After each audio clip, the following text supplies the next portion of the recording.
¿Qué pasaría si las verdades más oscuras de una plantación nunca hubieran sido escritas en los libros de contabilidad ni enterradas en los campos, sino cosidas en silencio en los dobladillos de los vestidos, ocultas dentro de las paredes, esperando a ser descubiertas? ¿Quién era Louisa, la costurera silenciosa que desapareció como humo? ¿Y por qué sus palabras, años después de su ausencia, encendieron un fuego que ningún silencio pudo extinguir jamás? Esto no es simplemente un relato de esclavitud. Es un ajuste de cuentas. Una memoria grabada en cenizas. El año era 1850. En la plantación de Belluic, el aire mismo parecía susurrar, cargado de polvo y de lino. Louisa se sentaba junto a la ventana del salón, con las manos moviéndose como hilos de susurro, delicadas, precisas, invisibles. Coseía el dobladillo del vestido dominical de la señora Bitlow mientras la dueña leía en voz alta las escrituras, tropezando torpemente con cada versículo, aunque con devoción forzada.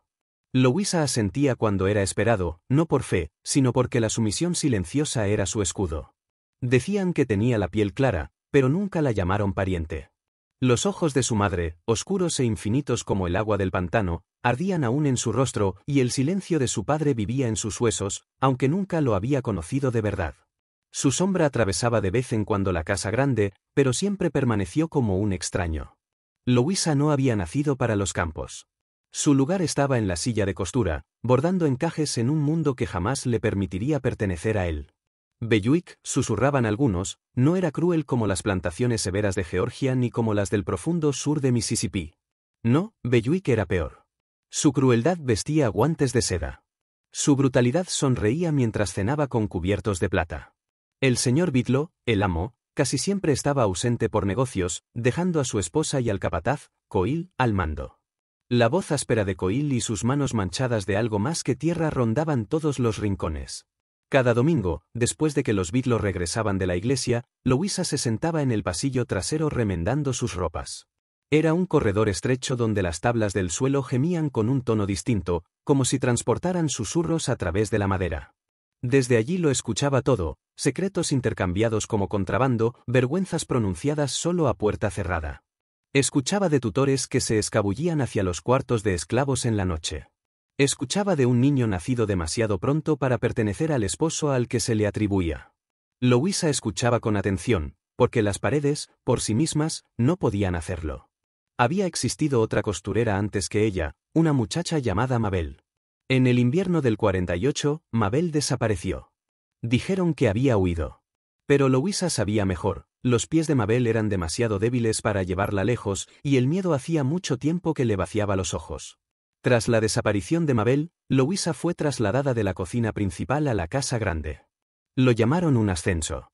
Sin embargo, en su primer día, bajo la alfombra donde ahora descansaba su silla de costura, Louisa encontró una mancha pequeña, marrón y obstinada, del tipo que nunca pertenece al vino derramado. No hizo preguntas. Simplemente se sentó y cosió. De noche, Louisa regresaba a los cuartos de servicio, una choza sofocante apoyada contra los establos. Su cama no era más que paja, su manta estaba desgarrada y delgada. Pero dentro de la costura de su almohada se escondía un tesoro más valioso que el oro. Trozos de tela doblados, cosidos con puntadas cerradas, notas pasadas de mano en mano temblorosa. Advertencias. Nombres. Una lista medio quemada, que registraba a quienes habían sido vendidos en aquel invierno del 48. El nombre de Mabel no estaba allí. Cuando la señora la llamaba muchacha con ese acento sureño lento y alargado que hacía que la palabra se sintiera como una correa apretándose en su cuello, Louisa inclinaba la cabeza, con las manos unidas en un silencio ritual. Exteriormente obedecía. Pero en su interior, algo ardía, el grito de su madre la noche en que su hermano fue arrastrado, un recuerdo grabado en ella como hierro candente. Un juramento se formó en silencio, no permitiría que la verdad quedara enterrada. Ese invierno, Belluic se agitaba con preparativos para la llegada de invitados desde Charleston. Se cambiaban cortinas, se arreglaban vestidos, se pulía la plata. Louisa trabajaba sin descanso, sus manos rápidas y hábiles. Pero su costura había cambiado. Ahora, en los forros ocultos de vestidos y cortinas, deslizaba fragmentos de memoria. Un pedazo de la escritura de Mabel. Iniciales medio borradas. Vestigios de prueba que no significaban nada para quienes nunca pensaban mirar dentro de las costuras. La casa se llenó de música, vino y de la risa de los invitados de los Bitlow. Nadie se fijó en Louisa, que permanecía en silencio en el umbral, con la mirada baja, reducida a una sombra. Nadie la veía realmente. Y sin embargo, puntada tras puntada, Louisa estaba reparando algo mucho más grande que vestidos desgarrados. Estaba cosiendo una verdad que había sido arrancada mucho tiempo atrás. Louisa ya había aprendido lo que pocos se atrevían a admitir: las palabras más peligrosas no eran las pronunciadas en voz alta. Las palabras habladas podían desvanecerse bajo amenaza o castigo. Pero las palabras escritas, esas eran anclas. Permanecían. Sobrevivían. Conservaban peso mucho después de que la voz hubiera sido silenciada. Las palabras escritas, descubrió Louisa, no eran susurros frágiles. Eran anclas. Prueba de que la verdad podía sobrevivir incluso cuando el aliento ya no lo hacía. Las primeras cartas llegaron sin ceremonia, dobladas una sola vez, selladas con cera, deslizadas en silencio dentro de canastas de lavandería o escondidas entre libros descartados. Siempre sin firma. Siempre escritas por una mano temblorosa. Al principio, Louisa pensó que eran errores, mensajes perdidos que debían pertenecer a otra persona. Pero a medida que sus ojos recorrían con cuidado cada línea, vio detalles que solo los esclavizados podían conocer. Un moretón oculto bajo una manga. Un grito sofocado en una almohada. Bebés nacidos demasiado pálidos para ser atribuidos solamente a los cuartos de esclavos. Al final de enero, Louisa tenía 5 cartas. Tinta apresurada, a veces manchada de sangre, a veces borrada por lágrimas. Algunas se leían como oraciones rotas, disfrazadas de confesiones. Otras eran acusaciones directas, crudas, nombrando a hombres que vestían trajes y a mujeres adornadas con perlas, nombrando a ministros que predicaban misericordia pero cuyas manos solo conocían la crueldad. Louisa leía cada palabra en silencio, deteniendo sus ojos como si el propio papel pudiera incendiarse si se apresuraba. Las doblaba con cuidado y las guardaba en el forro de su viejo delantal de trabajo, ocultas bajo un remiendo que ella misma había cosido. Y cada noche, cuando el resto de los cuartos caía en el sueño, encendía un pequeño cabo de vela robado, se sentaba con las piernas cruzadas en el suelo y volvía a leerlas. Una y otra vez. Aunque las palabras no eran suyas, comenzaban a resonar dentro de ella como si pertenecieran a su propia historia. Una noche, le llegó un tipo distinto de carta. No en papel, sino en tela, un pedazo desgarrado de la prenda de un niño, con escritura apretada e irregular. Contaba la historia de una joven llamada Tilda, vendida al sur después de dar a luz al hijo del amo. Tenía solo 17 años. La misma edad que tenía Louisa cuando enterraron a su madre bajo el nogal pecán, sin lápida y sin himno. Para febrero, Louisa ya no podía ser solo la guardiana de secretos. Comenzó a escribir de vuelta. No a alguien en específico, sino como respuesta en especie. Sus propios relatos, breves, cuidadosos, pero lo bastante afilados como para perforar el silencio. Nunca firmaba su nombre. No hacía falta. Quienes encontraban sus palabras sabrían de quién eran.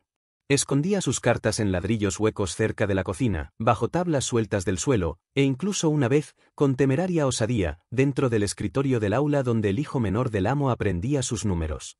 Cada gota de tinta era un riesgo. Pero el silencio se había vuelto más pesado que el miedo. Jamás vio los rostros de quienes escribían. No lo necesitaba. Los reconocía en las miradas que se alargaban demasiado junto al pozo, en la respiración contenida cuando la sombra de Coil pasaba. El miedo era un lenguaje, y también lo era la esperanza. Y cada vez que una carta cambiaba de manos, una chispa tenue brillaba en las cenizas de la desesperanza. Entonces, de repente, las cartas se detuvieron. Pasaron 3 días. Luego 5. Nada. Ni nuevos trozos, ni susurros escondidos en las canastas. Solo el pesado regreso de la rutina, el mordisco agudo del almidón en las telas, el calor interminable del sol y un silencio que ahora se sentía sofocante. Louisa esperó, inquieta. Al 7.º día, encontró algo distinto. Un pequeño paquete envuelto en tela marrón, escondido detrás de la leñera junto a la casa de humo. Dentro, una página arrancada directamente de los registros de nacimientos de la plantación. 3 nombres habían sido tachados con tal violencia que el papel estaba desgarrado. Debajo, garabateadas en tinta apresurada y furiosa, estaban las palabras: miente incluso en sangre. Louisa dobló la página con manos firmes y no dijo nada. Esa noche, no cerró los ojos. En los días que siguieron, tomó una decisión. Si las cartas podían desaparecer, entonces sus verdades no debían hacerlo. Comenzó a copiarlas una por una, robando papel del despacho del amo. Sus versiones eran más frías, más afiladas, los nombres eliminados, pero los pecados intactos. Escribía como si lo hiciera para alguien lejano, alguien que algún día leería y comprendería lo que en verdad había ocurrido dentro de los muros de Belluic. Para marzo, ya tenía 10 copias. 10 voces atrapadas en tinta. 10 testimonios que las paredes ya no podían tragar. Aún no tenía un plan, solo la certeza de que el silencio no era seguridad, y que algunas verdades, una vez unidas, jamás podrían deshacerse. Marzo llegó cargado de un silencio antinatural. Los campos se mecían bajo un cielo hinchado de polvo, pero dentro de la plantación, persistía una quietud diferente. Una inquietud, como la calma que antecede a la tormenta. Y en medio de todo, Louisa mantenía su ritmo. Cosiendo, doblando, escuchando. Moviéndose como alguien que conocía demasiado bien la forma del peligro, mientras que, bajo su exterior sereno, sus manos trabajaban más rápido que nunca. Louisa cosía, lavaba, doblaba y escuchaba. Se movía con la quietud de quien ha memorizado el contorno del peligro. Su rostro permanecía sereno, pero sus manos ahora trabajaban con mayor prisa, casi con fiebre. Las cartas secretas se habían multiplicado, 12 copias en total. Las escondió en lugares donde nadie se atrevería a buscar, en los baúles del ático llenos de ropa olvidada, dentro del banco hueco del piano, detrás de los libros desmoronados que ningún ojo del amo había tocado en años. Cada carta era como un hueso desenterrado de un cuerpo sepultado, fragmentos que se negaban a permanecer ocultos. El 10 de marzo, el aire mismo pareció cambiar. Coil, el capataz, merodeaba con mayor frecuencia por los cuartos. Su mirada se demoraba demasiado, sus preguntas eran más precisas y punzantes. Alguien había susurrado. Louisa no sabía quién. Pero el miedo comenzó a extenderse entre los esclavizados como podredumbre, lento, sofocante, inescapable. Esa noche llegó el fuego. Comenzó en la cabaña más pequeña, la más alejada de la casa grande, donde Esther, la anciana que hablaba poco y abrazaba su Biblia como si fuera una armadura, vivía sola. Las llamas estallaron como si la madera hubiera estado esperando la chispa, saltando de cabaña en cabaña con hambre voraz. Los gritos desgarraron la noche.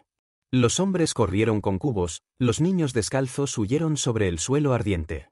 3 cabañas fueron devoradas antes de que el incendio muriera. Esther no sobrevivió. Al amanecer, las cenizas aún humeaban. Louisa se paró junto a los demás, el rostro inexpresivo, los puños cerrados, su silencio más afilado que cualquier grito. Nadie hizo preguntas. Nadie se atrevió a llorar. Pero en sus ojos ardía algo antiguo, algo que no perdonaba. 2 noches después, Louisa volvió a las ruinas. Esperó hasta que el patio quedó vacío y luego hurgó entre los restos ennegrecidos con un trozo de tela envuelto en su mano. Bajo una tabla carbonizada del suelo, sus dedos tocaron metal, la bisagra de una pequeña caja.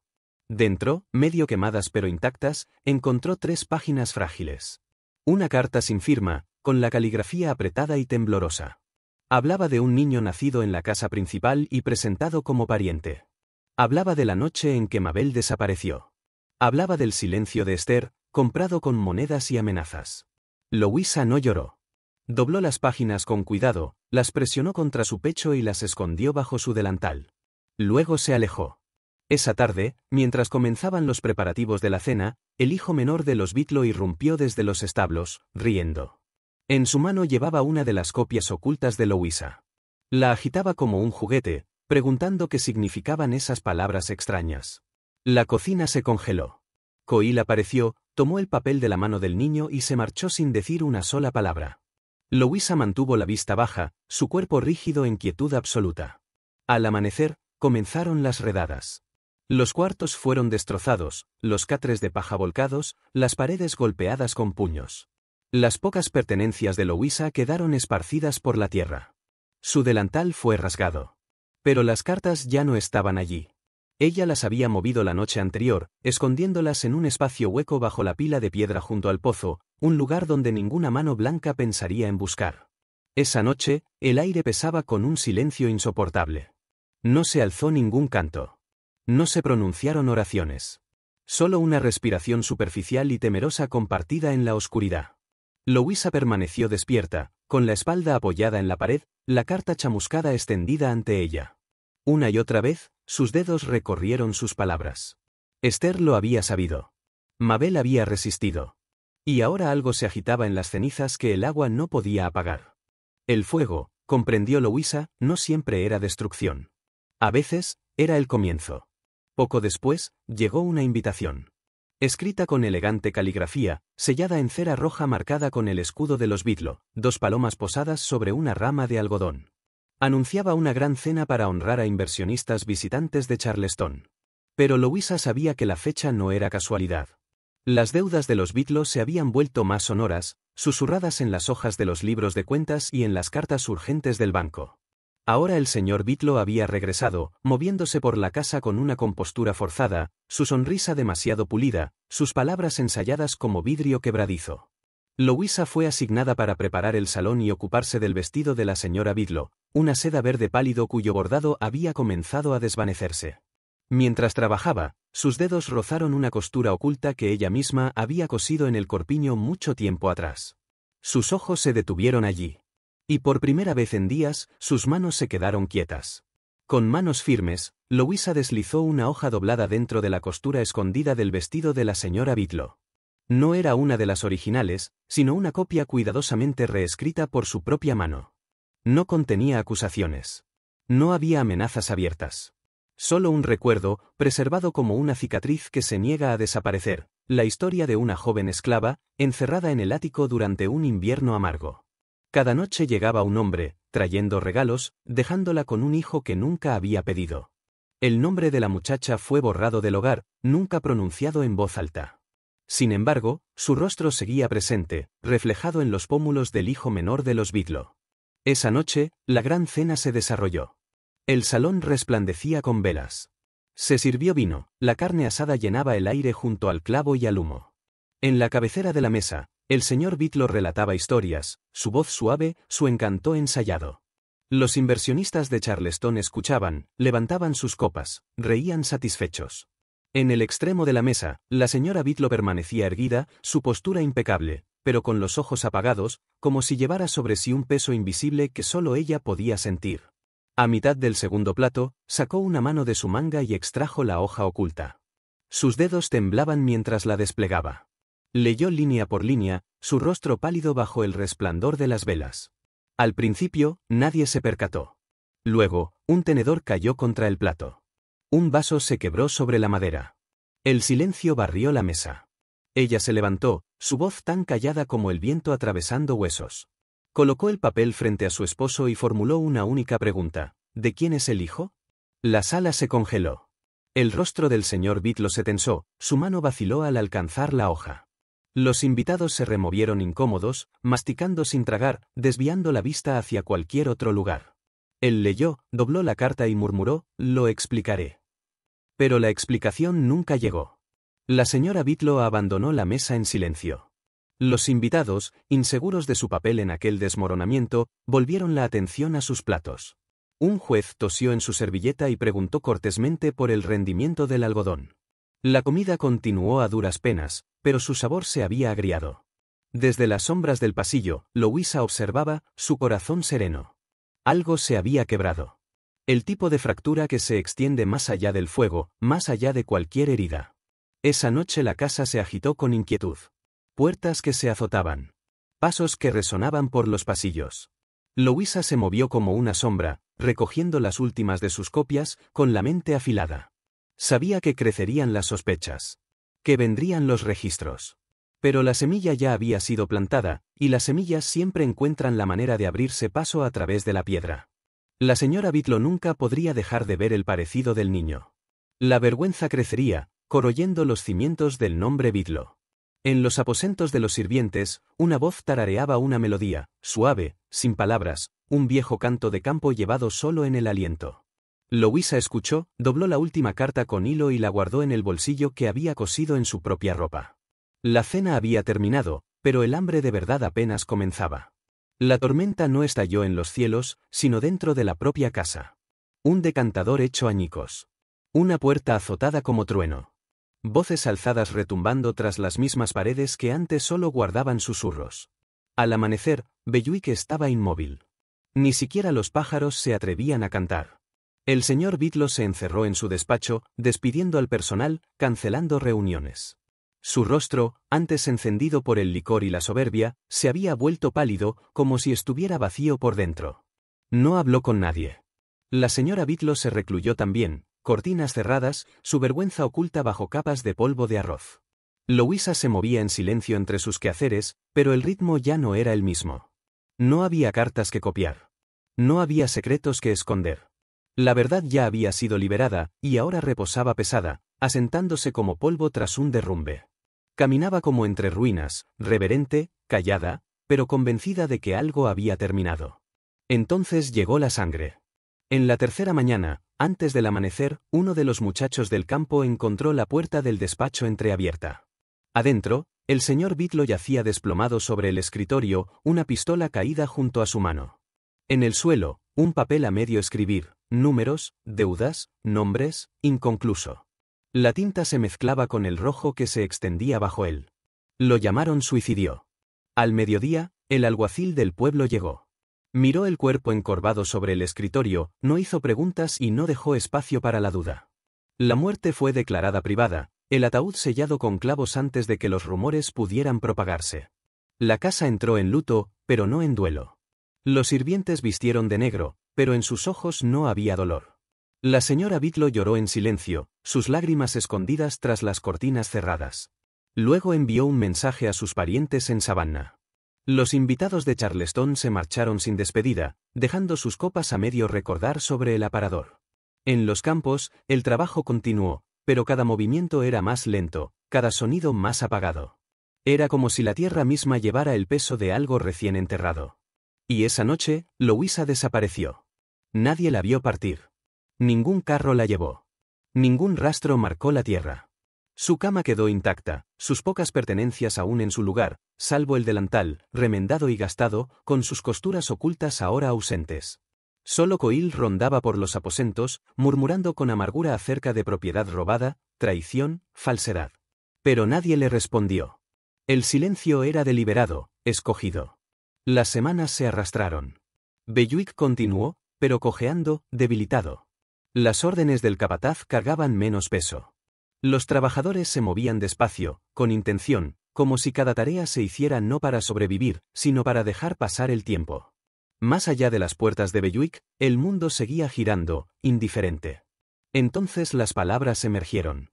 Lejos, en Boston, un pequeño periódico publicó una columna titulada Cartas de Belluic. El artículo era cuidadoso, editado, contenido, pero inconfundible. Contenía detalles que solo alguien que hubiera vivido dentro de esas paredes podía conocer. La disposición de las habitaciones. El ritmo de las rutinas. Las crueldades que crecían en las sombras. La historia de un nacimiento, una desaparición, un incendio y una cena que terminó en silencio. No era un grito de venganza, sino algo más afilado, una voz serena, firme, innegable, condenatoria. Ningún nombre firmado al final. Solo una última línea, que aquellos que construyeron su casa sobre el silencio escuchen ahora sus ecos. De regreso en Luisiana, el nombre Bitlo comenzó a desmoronarse. Se exigieron las deudas. Los vecinos se apartaron. Su reputación, antaño intachable, ahora se corroía en murmullos dentro de salones y bancos de iglesia. ¿Y Louisa? Nunca fue encontrada. Algunos decían que abordó un barco y desapareció hacia el norte, oculta entre hombres libres. Otros creían que había permanecido cerca, cambiando de nombre, observando desde las sombras. Unos pocos juraban haber visto su rostro en un panfleto años después, no como esclava, sino como testigo. Pero la mayoría aceptó lo que Louisa siempre había sabido: la presencia no es necesaria para la venganza. Una vez encendido, el fuego no necesita volver. Solo necesita propagarse. Y en las cenizas de Belluic, algo largamente silenciado finalmente había hablado.